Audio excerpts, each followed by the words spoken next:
एक मैं अभी लेटेस्ट बुक पढ़ रहा था, आउटलायर्स, मे बी आपने पढ़ी होगी। वो बेसिकली मतलब जो आउटलायर्स, वो मतलब कि जो एक्सट्रीमली सक्सेसफुल होते हैं ना, मतलब कि स्पोर्ट्स एथलीट्स या फिर टेक बिलियनियर्स, उनकी मतलब कि लाइफ्स को स्टडी किया है कि मतलब कि क्या क्या पैटर्न्स थे कि सक्सेसफुल बंदों के, कि किसने क्या क्या किया है।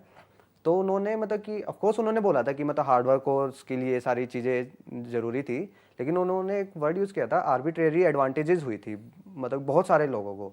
मतलब कि हॉकी प्लेयर्स से लेकर मतलब कि, और बिल गेट्स और वॉरेन बफेट ने भी खुद भी एक्सेप्ट किया ना कि हम बहुत लकी थे बहुत सारे वेज में। उन्होंने बताया कि मतलब कि बहुत कम प्रोबेबिलिटी थी उन सिनेरियोज़ की। तो मैं आपका ओपिनियन जानना चाहता था कि मतलब कि आपको क्या लगता है, आप एग्री कर रहे हो कि आप भी मतलब कि सम सॉर्ट ऑफ एडवांटेजेस हुई हैं उल्टी सीधी जिनकी वजह से आप यहाँ पहुँच गए, या मतलब मोस्टली खुद ही बन एक तो नंबर वन, मैंने वो बुक नहीं पढ़ी है तो मुझे आइडिया नहीं है आप किस कॉन्टेक्स्ट में कह रहे हो। As far as advantages are concerned, तो एडवांटेजेस क्या होती हैं बेसिकली, जैसे फॉर एग्जांपल अगर बिल गेट्स की बात करी जाए तो उनके पास में क्या एडवांटेज थी, फर्स्ट मूवर एडवांटेज। उसके बाद में बहुत लोग आए जिन्होंने सॉफ्टवेयर एज अ प्रोडक्ट बेचने की कोशिश करी, लेकिन तब तक वो लीड ले चुके थे। ऐसा हर फील्ड में होता है। अगर आप हमारी भी बात करो तो जिस वक्त हम आए उस वक्त इस फील्ड में देयर वर पीपल जो पहले से कर रहे थे, लेकिन कोई भी उस तरीके से नहीं कर रहा था जिस तरीके से हमने किया। तो आप कह सकते हो एक वे में कि हमको फर्स्ट मूवर एडवांटेज मिला, क्योंकि जिस नीश को हमने पकड़ा उस नीश में कोई और नहीं था, तो we got that first mover advantage. और आज अगर कोई आता है तो उसके लिए इतने बड़े लेवल पे एक उसको बिल्ड करना it's going to be very very challenging. Very challenging. Sir उन्होंने मतलब कि मतलब पूरा अच्छे से बताया, पूरा चैप्टर था बिल गेट्स के ऊपर कि जब कंप्यूटर मतलब कि एक्सप्लोड हो रहे थे, मतलब कि स्टार्टिंग ही हुई थी, तो कुछ मतलब 5 या 10 स्कूल्स में ही थे मतलब कि उस टाइप के पीसीज थे जो मतलब कि आगे जाके बने। उनमें से एक में बिल गेट्स थे। ऊपर से मतलब कि फैमिली का भी मतलब कि फुल सपोर्ट और वो सारी चीज़ें, मतलब कि बहुत कम चांसेस थे ना कि किसी बंदे के यहाँ पर उस जगह पे पहुँचने के। तो इसलिए वो कि मतलब कि अगर वो कहीं और पैदा हुए होते, उस स्कूल में ना होते, तो मतलब बहुत बड़ा मतलब कि एडवांटेज थी वो और किसी भी बंदे से। नहीं, अगर आप ध्यान से देखोगे तो वो अकेले नहीं थे, और भी उनके जैसे बहुत सारे लोग थे जी जो उन्हीं के बैकग्राउंड से थे या उनसे ज़्यादा क्वालिफाइड थे, उनसे ज़्यादा उनकी ट्रेनिंग हुई थी, उनसे बेटर उनका एजुकेशनल बैकग्राउंड था, उनसे ज़्यादा उनको नॉलेज थी, लेकिन फिर भी वो आगे निकल गए, वो नहीं निकल पाए। उसके पीछे क्या रीज़न है? मतलब कि ऑफ कोर्स उन्होंने मतलब कि हार्ड वर्क किया होगा और वो एक्सट्रीमली स्मार्ट होंगे। हाँ, ये थोड़ा सा यहाँ पे समझना पड़ेगा कि हम हार्ड वर्क को बहुत ज़्यादा इंपॉर्टेंस देते हैं लाइफ में। It's not so much about hard work जो उन्होंने किया या और भी किसी ने भी किया या वॉरेन बफेट ने किया। अगर आप वॉरेन बफेट की अभी बात कर रहे थे थोड़ी देर पहले, अगर उनकी भी बात करें तो क्या हार्ड वर्क किया उन्होंने, अगर आप उनको ध्यान से पढ़ेंगे, उनकी बुक्स को पढ़ेंगे, स्टडी करेंगे, समझने की कोशिश करेंगे डिटेल में, तो उन्होंने एक्चुअल में कोई हार्ड वर्क नहीं किया। हार्ड वर्क मतलब फिजिकल लेबर या फिर माइंड वाइज बहुत ज़्यादा, जैसे कोई साइंटिस्ट है उसको आप कह सकते हो हार्ड वर्क कर रहा है, मतलब 20 साल तक कोई रिसर्च करी जिसके लिए हज़ारों बार एक्सपेरिमेंट किया, हज़ारों बार फेल हो गए, फिर जाकर के फाइनली कुछ ऐसा डिस्कवर किया जो आज से पहले कभी नहीं हुआ था, उसको आप कह सकते हो हार्ड वर्क। वॉरेन बफेट ने क्या किया, बेंजामिन ग्राम, उनकी एक बुक है द इंटेलिजेंट इन्वेस्टर, पढ़ी है सर मैंने। राइट, तो वो उनके गुरु हैं, राइट, पास जाके ही उन्होंने उनके पास जाकर के सीखा, नंबर वन। तो उन्होंने क्या किया, एक सिस्टम जो पहले से बना हुआ था उस सिस्टम को समझा, मतलब आप कह सकते हो एक प्रूवन सिस्टम जो बेंजामिन ग्राहम ने अपनी पूरी लाइफ में इंप्लीमेंट किया और उसको सक्सेसफुली इंप्लीमेंट किया, सिर्फ इंप्लीमेंट नहीं किया, उसमें सक्सेस को अचीव किया। He achieved close to around I think 21%, more than 21 और 22% year on year CAGR। That is nothing less than a miracle at that point in time, जब इतना कुछ हो रहा था दुनिया में, वर्ल्ड वॉर हो रही है, ये हो रहा है, वो हो रहा है। That was in 1950s and all, right. तो अब अगर आप वॉरेन बफेट की बात करोगे तो he was in the golden age. तो इस वे में अगर आप बोलो तो यस, उनको एडवांटेज ज्यादा मिला बेंजामिन ग्राहम से। जी। और वो अमेरिका में पैदा हुए, वो उनके अमेरिका में पापा पैदा भी स्टॉक हुए, ब्रोकर थे, वहीं तो से ये 13 की इसको एज में। बोलते हैं बेसिकली बैकवर्ड चीजों को देखना, कि हम यहां पर बैठ करके पीछे देखें और बोले कि देखो ये हुआ, ये हुआ, ये हुआ, अगर ये नहीं होता तो वो नहीं होता। बट लाइफ ऐसे नहीं चलती है, लाइफ बैकवर्ड नहीं चलती है। टाइम आज से गुजरे हुए कल में जा रहा है या आने वाले कल में जा रहा है, आने वाले राइट। तो आप ऐसे नहीं देख सकते, ये नहीं हुआ होता तो वो नहीं हुआ होता, अरे अगर वो नहीं हुआ होता तो शायद कुछ और हुआ होता। जी। आप समझे, मतलब उनके अंदर, वॉरेन बफेट के अंदर कुछ ऐसा था, कुछ ऐसा उन्होंने सीखा था।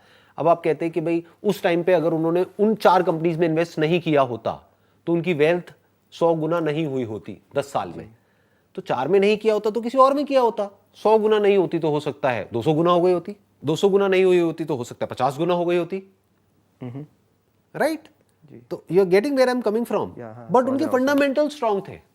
इतने सालों तक जो उनकी कंपनी ने रिटर्न दी है, more than 20%, close to around 20% CAGR year on year, बहुत बड़ी बात है। वो कैसे दे पाए? इतनी कंसिस्टेंसी कहां से आ पाई? इसका मतलब there was a system which he was following, right? ये हम बोल सकते हैं। बट अगर हम ये बोलते हैं कि उनको ये मिला, ये एडवांटेजेस मिले जिसकी वजह से वो उस लेवल तक पहुंच पाए, तो I don't by that point. Because अगर उनकी जगह किसी और को मिल गए होते वो ये एडवांटेजेस, क्या बेंजामिन ग्राम के एक ही स्टूडेंट थे? क्या उनके एक ही स्टूडेंट थे? नहीं, बहुत सारे। पर सारे वॉरेन बफेट क्यों नहीं बन पाए?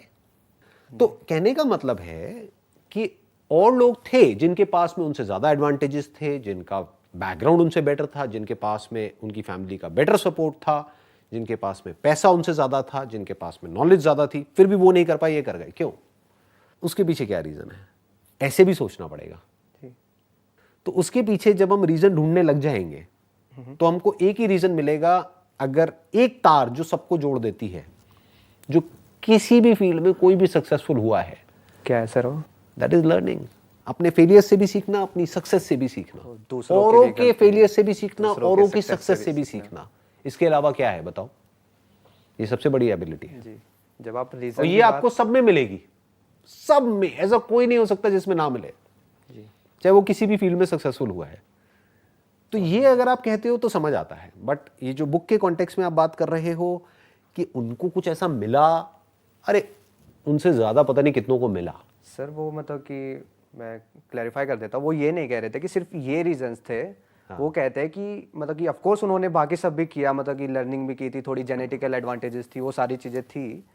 लेकिन अगर मतलब कि कुछ आर्बिट्रेरी ऐसी एडवांटेजेस होती है, वो सही टाइम पे पैदा हुए, अमेरिका में पैदा हुए, क्या पता नॉर्थ कोरिया में पैदा हुए तो मतलब क्या ही कर पाते, स्टॉक मार्केट ही नहीं है और वो सारी चीज़ें। इस तरह की रिसर्चेस में प्रॉब्लम पता है क्या होती है? उन्होंने क्या किया, पहले ही अपने माइंड में एक पॉइंट बनाया, उस पॉइंट को प्रूव करने के लिए उस बुक में बैकवर्ड इंटीग्रेशन करी और अपने पॉइंट को प्रूव कर दिया।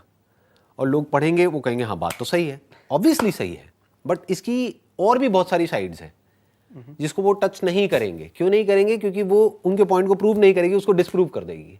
For example, one point could be कि आपने ये तो सब पकड़ लिया कि उनके क्या क्या एडवांटेजेस थे, कि वो इस साल में यहां पे पैदा हुए, उनको ये मिला, उनको ये मिला, उनको ये मिला। उनके डिसएडवांटेजेस कहां हैं? है उस बुक में? आपने पढ़ी है? आप बताओ। पूरी नहीं पढ़ी है सर, क्या बता नहीं नहीं पढ़ी होगी। नहीं सर, 2-3 चैप्टर बचे हुए हैं सर, पूरी नहीं पढ़ी बीच में। अभी तक जितनी पढ़ी है, नहीं नहीं, अभी तक जितनी पढ़ी है उसमें कहीं डिसएडवांटेजेस की बात करी उन्होंने? नहीं सर, नहीं करी। तो उन्होंने तो ये इनकम्प्लीट नहीं होगी रिसर्च। मे बी अगर उनके पास में तो सही रहेगा एडवांटेजेस थे, बिल गेट्स के पास में, वॉरेन बफेट के पास में, या किसी के पास में भी, इलॉन मस्क के पास में, तो डिसएडवांटेजेस भी तो थे। वो कहां हैं? अगर वो आ गए तो उनका ये पॉइंट प्रूव नहीं हो पाएगा। आप समझ गए? एक थ्योरी है जो पहले ही उन्होंने अपने माइंड में बना ली है, उस थ्योरी को प्रूव करने के लिए वो बुक को इस तरीके से डिजाइन कर दिया है कि आप जैसे जैसे उस बुक में जाते चले जाओगे, आपको विश्वास होता चला जाएगा, अच्छा ये होता है। क्योंकि this is what most people want to believe. जी। दे वांट टू बिलीव कि अच्छा उसके पास में ना कोई स्पेशल एडवांटेज थी जिस वजह से वो आज उस लेवल पे है। अगर उसकी जगह मैं होता तो मैं भी होता। ये तो और ज्यादा बिकेगी भी सर, मतलब कि ऐसे ही बुक्स लोग पढ़ना चाहेंगे कि राइट, क्योंकि वो उन्हीं के पॉइंट को उनके सबकॉन्शियस लेवल पे, उनके ना करने के डिसीजन को, क्योंकि एक्शन लेना मतलब अपने आप में एक बहुत बड़ी स्ट्रगल। तो उनकी स्ट्रगल की स्टोरी कहां है? दूसरी तरफ से कुछ ऐसी बुक्स होंगी जो सिर्फ और सिर्फ स्ट्रगल को ही दिखा रही हैं, उनके एडवांटेजेस को नहीं दिखा रही, वो भी इनकम्प्लीट हो गई।